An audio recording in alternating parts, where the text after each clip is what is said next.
definitely need epoxy resin. You can get other kinds of resin such as UV resin and polyester resin. UV resin you would cure under a lamp and can yellow over time, so it isn't particularly great for jewellery. And you can also get polyester resin, which lets off lots of fumes, so isn't great to be working with.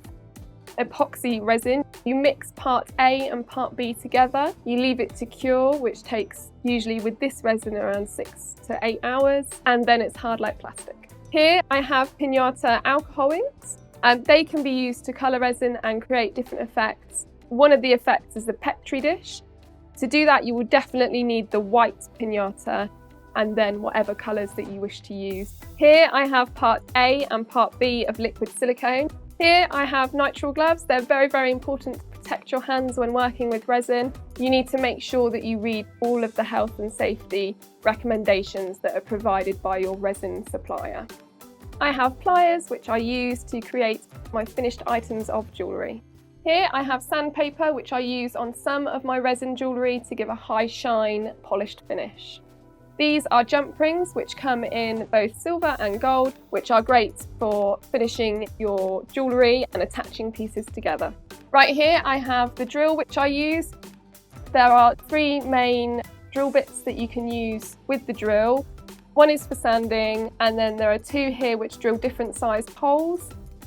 The larger one here is great for the jump rings to fit through, and the smaller one is great for attaching the pins to hoop earrings.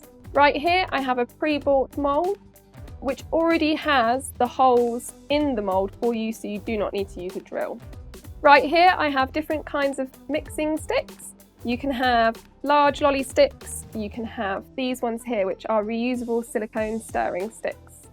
Here I have 2 different types of polishes. This one here is finishing spray, and then this one here is a grit. We will use those combined with the sandpapers to create that high shine. Here I have a reusable silicone jug. Resin doesn't stick to silicone, hence why we can reuse these jugs over and over. They're great to minimising your waste when working with resin. At the front I have different opaque pigments. Opaque pigments are fantastic because you can add a very, very small amount and you get a very almost clear opaque look. And then you can add much more and you get a block colour, and you can get them in a variety of colours. These are cookie cutters, and you can use those to create a barrier when you're making your own earring moulds. You can also use a Tupperware if you cut off the back and place it down, and it works just the same. Right at the front I have some different dried flowers and leaves. At the front I also have a pot of opal flakes. You can use lots of different glitters, flakes and foils, and they can add a really interesting piece of sparkle to your work. Because we work with part A and part B of epoxy resin, we do need to mix them together. Different epoxy resins are mixed together in different ratios, so you will need an accurate set of digital scales so you know that you're measuring the correct amounts, and that when you mix it together and you take it out of the mould, it has hardened and isn't a kind of sloshy mess.